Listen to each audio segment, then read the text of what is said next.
So I've taken a few minutes and I've refined the edge of my island. It might not look like that's the case inside this preview, but as I zoom in on the edge, you can see that the resolution gets more and more refined at the edge of the island. Now, we can correct for this a little bit. You'll notice that when you're modifying your terrain, like if I grab my brush tool and I start to paint, you can see that that snaps to a higher resolution version of the map. And we can correct for that a little bit when we're editing the map by selecting our terrain, going into the settings, and if we take this pixel error all the way down to 1, that'll give us kind of the highest resolution we can get in our scene view. Now when we pull way back, you can see that it just generalizes really quickly what the shape is, but as we zoom in, at least we can get a better sense of what our overall shape is. Now I got the rough shape. I'm going to continue to go in and refine and play with all the different elements here, and I'll start to be a little bit more sensitive with my brushes, make them smaller, and really get some of the nuance of some of these shapes. I'll spend quite a bit of time doing this. Now I'll do that offline so that we don't have to watch the all of the workflow. But now it's important to start saving regularly. So I'm pretty satisfied with the overall shape of my island, so I'll give that a save. And temporarily, if you feel like it gives you confidence to iterate the file name, you can always do a quick file save as, and I'll call this scene Island02.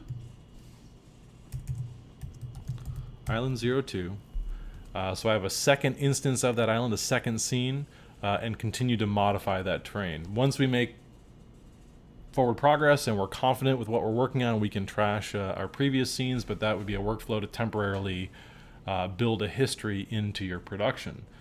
So the next thing that I want to do is to really start to refine some of the area of the map, and I'll just jump back in, and I notice that I have some trees and some mountains in here, and I want to establish the areas that are going to be reserved for mountains, and I'll do that very quickly with some of these tools that I have over here. I'll grab one of these grungier brushes.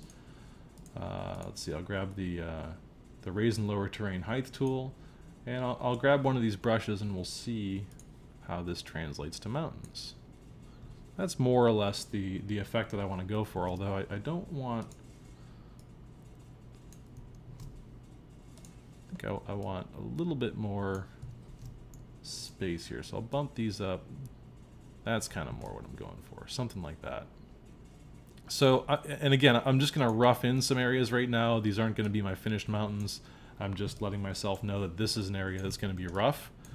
I'll continue to work around the island and just really kind of rough in some of the areas where I want the mountains. And again, I'll work back and forth my map, get a sense of what's where. And I can always come back in here and smooth out these mountains, press them back down, and re-sculpt them as needed. But that gives me a sense of what the basic overall size and the topology is. At this point, I could start spending some more time walking around my island. Now that I'm committing to this island, I definitely want to make sure that the size of the island is appropriate. And I'll add some additional textures to provide a little bit of contrast inside my scene view, because if I hit the play button and I'm walking around on a sandy island, well, now I can see some islands or some mountains off in the distance, but I definitely want some terrain and some nuance to the area that I start and I'm walking around in, to make this island more interesting. So I'll spend some time doing that offline, but the next major feature that I want to focus on is I definitely want a volcano. The volcano is going to be a point of interest. This is ultimately probably where I want to end up on my island. And so what I'll do is I have a terrain here that's hiding underneath the water. In fact, if I go to my daylight simple water and I just temporarily turn off the mesh render, that gives me an idea of all the terrain that I have to play with down here. So I could actually pull some islands up in this area over here if I want to. So I have these islands over here that I may want to add as a point of interest.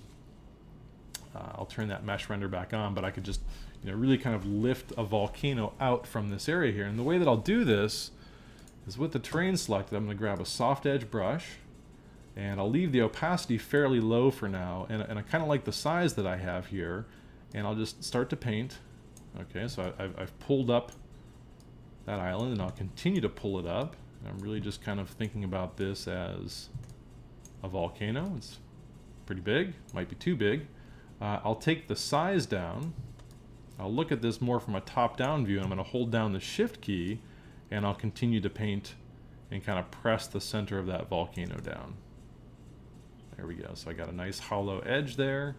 I could go back in with this smooth tool and really kind of, you know, smooth out the edge here to push that down, or I could use my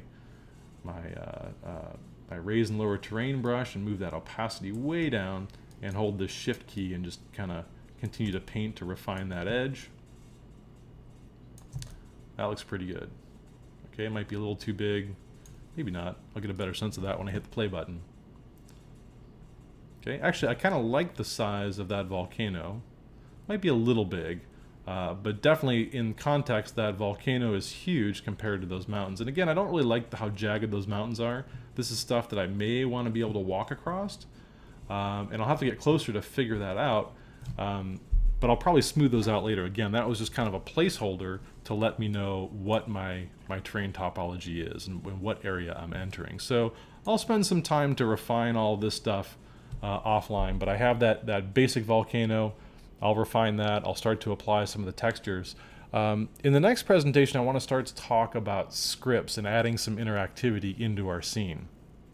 And we'll do that by downloading some of the assets that I've made available inside the lesson folder.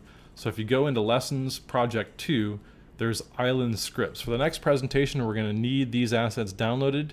You can unzip these files to your desktop, and I'll share with you in the next presentation what we're going to do with those. And in future presentations, we'll use the GUI graphics and the coin model, so might as well download those now and get those on your desktop. And the next presentation, we'll start to utilize some of these assets and add some interactivity to our environment. But we'll do that in the next presentation.